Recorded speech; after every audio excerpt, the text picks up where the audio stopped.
College میں ایک لڑکے نے مجھ سے اظہار محبت کیا. اسے میں نے بہت سمجھایا لیکن اسے ذرا اثر نہیں ہوا. وہ کٹر ٹھڑکی تھا یا پھر اس بات پر یقین رکھتا تھا کہ کوشش جاری رکھو، ایک نہ ایک دن مان ہی جائے گی. چینل پر نیو ہے تو جلدی سے میرے چینل کو سبسکرائب کریں اور میرے واٹس ایپ گروپ اور فیس بک پیج کو بھی جوائن کر لیں جس کا لنک ڈسکرپشن میں آلریڈی موجود ہے. میں اس کی باتیں سن کر ہنستی تھی.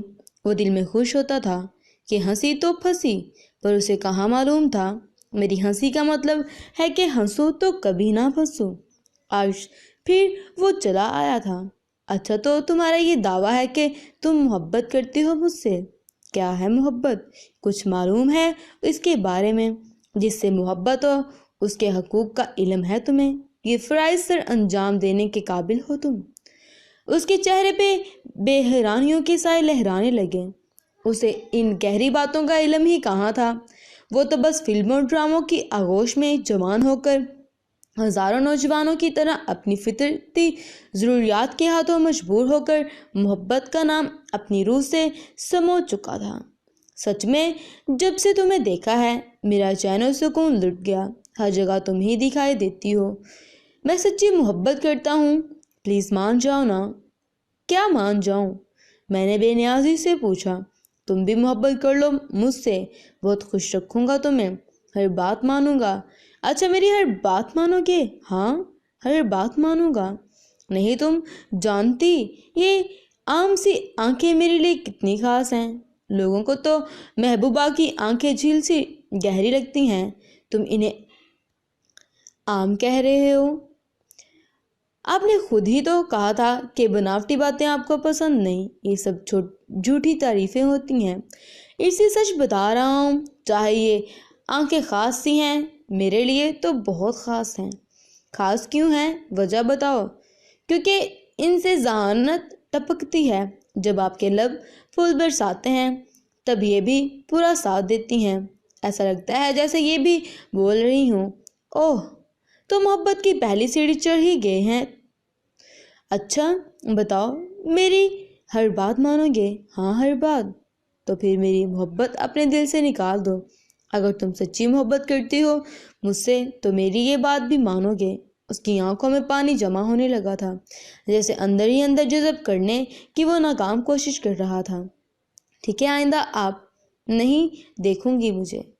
یہ کہہ کر وہ خاموشی سے چلا گیا، اس لیے کہ وہ مجھے یقین دلانا چاہتا تھا کہ واقعی مجھ سے سچی محبت کرتا ہے. میرے لبوں پر مسکراہٹ پھیل گئی. میں نے دل میں سوچا کہ تم مجھے بیوقوف نہیں بنا سکتے. کافی دن گزر گئے. اس نے مجھے کوئی بات نہیں کہی، کوئی کال نہ میسج. پھر ایک دن وہ خود ہی میرے پاس چلا آیا. میں نے تمہاری محبت اپنے دل سے نکال دی ہے. اب تم میرے لیے ایک عام عورت ہو. لفظ سن کر میں کھلکھلا کر ہنس پڑی. پتہ میری محبت کیوں نکلی ہے تمہارے دل سے؟ کیونکہ یہ محبت کبھی ہی نہیں تھی. محبت کبھی دل سے نہیں نکلتی بشرطیہ سچی ہو. محبوب کے ساتھ حقیقی پل تو دور کی بات، کبھی خیالوں میں بھی اس کا ہاتھ تک پکڑنا نصیب نہ ہو اور نہ ہی وہ شدتوں کو جانتا ہو، پھر بھی دل سے محبت نہیں نکلتی. وہ شرمندہ سا ہوا. تمہیں کیا پتا میں کتنا رویا ہوں، کتنی راتیں جاگ کر گزاری ہیں، کتنا سوچا ہے. پھر میں نے خود کو سمجھایا کہ میں تمہاری بات مان لوں. فریادی بن کر اب نہیں آؤں گا، اس لیے کہہ رہا ہوں کہ محبت ختم ہو گئی ہے. شادی تو ویسے بھی تمہارے ساتھ نہیں ہو سکتی تھی کیونکہ مجھے خارش ہے. میری رگ مزاج بھڑک پڑی. پھر ہنستے ہوئے اس نے بتایا کہ ہمارے خاندان والے برادری سے باہر شادی نہیں کرتے. تو کیا تمہارے خاندان والے برادری سے باہر محبت کر لیتے ہیں؟ وہ چپ رہا. کیا جواب دیتا؟ خیر میں تم سے دوستی کرنا چاہتا ہوں. تم بہت اچھی لڑکی ہو. اگر تم میری محبت میں گرفتار ہو جاتی تو میری نظروں میں اپنی اہمیت کو کھو دیتی. اور ہم لڑکے واقعی سی لڑکیوں سے محبت تو خوب کرتے ہیں پر شادی نہیں. اب کی حیران ہونے کی باری میری تھی. میری پلاننگ کامیاب ہوئی تھی. وہ سچ مان رہا تھا پر اس کی دوسری چال بھی سمجھ گئی. مرد کو بس سیٹسفیکشن چاہیے ہوتی ہے، چاہے ذہنی ہو یا جسمانی. جب اسے یقین ہو گیا کہ میں واقعی ہاتھ آنے والی نہیں تو اس نے دوستی کا ہاتھ بڑھایا۔ وہ میرے ساتھ باتوں سے ذہنی تسکین چاہتا تھا، وقت اچھا گزرنا چاہتا تھا۔ اچھا دوستی کر کے کیا کریں گے؟ اچھے دوست کیسے ہوتے ہیں؟ میں نے اس سے پوچھا۔ ہم اپنی ہر بات ایک دوسرے سے شیئر کیا کریں گے، میں آپ کو گفٹ دیا کروں گا، اکٹھے شاپنگ پر جائیں گے، خوب گھومیں پھریں گے، کھائیں پئیں گے اور اڑائیں گے، دکھ سکھ کے ساتھی، بالکل اچھے دوست بنیں گے، ہمیشہ ساتھ رہنے والے۔ محبت کی جگہ اب دوستی کا لفظ آ گیا تھا، مگر ترجیحات اور مقاصد اور معاملات وہی تھے۔ ایک لڑکا لڑکی کبھی دوست نہیں ہو سکتے، ہاں کلاس فیلو ہو سکتے ہیں، جب اسٹڈی ختم ہوئی رابطہ ختم، لیکن دوستی تو وہ ہوتی ہے جو مستقل رہے۔ محبت تم نہیں کرتی، دوستی پر تمہیں اعتراض ہے، اچھا منہ بولی بہن بن جاؤ۔ میں اتنی اچھی لڑکی کھونا نہیں چاہتا، میں بھی اتنی اچھی لڑکی گنوانا نہیں چاہتی۔ میں نے دل میں سوچا، یہ اس کا آخری حربہ تھا۔ محبت اور دوستی میں دال نہ گلی تو منہ بھولی بہن۔ اچھا بھائی بہن بن کر کیا ہوگا؟ میں نے پوچھا۔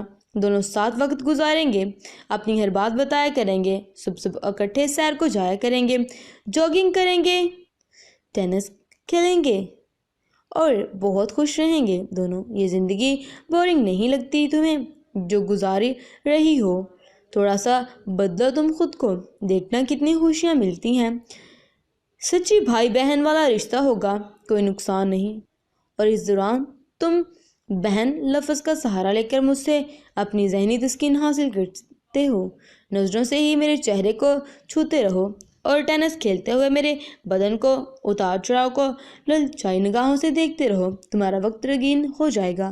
میں خاموش نظر سے کہہ رہی تھی، وہ کن آنکھوں سے دیکھتا ہوا جواب کا منتظر تھا۔ سوری، میں خوشیاں، کھابے، سیر، جاگنگ، زندگی کے رنگ ٹوسٹ کہہ کے دکھ سکھ کسی غیر مرد کی محتاج نہیں۔ میں اپنے پاپا کے ساتھ سیر کو جاتی ہوں، باپ کی شفقت بھری گفتگو بہت لطف دیتی ہے۔ میری ماں میری سب سے اچھی دوست ہے، میرے دکھ سکھ کی ساتھی ہے، میری سکھیاں کھابے اڑائے میں لاجواب ہیں، ان کے ساتھ میرا وقت بہت اچھا گزرتا ہے۔ میرے ٹیچرز میرے رہنما ہیں۔ اپنے بھائی کے ساتھ میں گھنٹوں باتیں کرتی ہوں، معصوم شرارتیں، 2 منٹ میں ناراض 2 منٹ میں راضی، ایک دوسرے کو بنا ذرا وقت نہیں گزرتا۔ اس کے پیچھے بائک پر بیٹھے ہوئے میں آزاد فیل کرتی ہوں، اس کے ساتھ شاپنگ کا جواب نہیں۔ میں بہت خوش ہوں ایک نیا رشتہ بنا کر، میں ان سب رشتوں کی مٹھاس نہیں کھونا چاہتی۔ پتہ نہیں لڑکیوں کی حسین زندگی غیر مردوں سے ہی کیوں جڑی ہوتی ہے، خوبصورت خوابوں کے چکر میں عمر بھر کے لیے آنکھیں زخمی کروا لیتی ہیں۔ اتنا کہہ کر میں چلی گئی۔ اس کا ری ایکشن کیسا تھا میں نے دیکھا نہیں، لیکن اسے ایک سبق ضرور مل گیا تھا۔ میں نے گھر آ کر سجدہ شکر ادا کیا اور آنکھ اشکبار ہو گئی۔ میرے اللہ، تو مجھے ایسے ہی ثابت قدم رکھنا، اس عہد کی پیداوار ہو کر بھی میرے قدم ذرا نہ ڈگمگائیں۔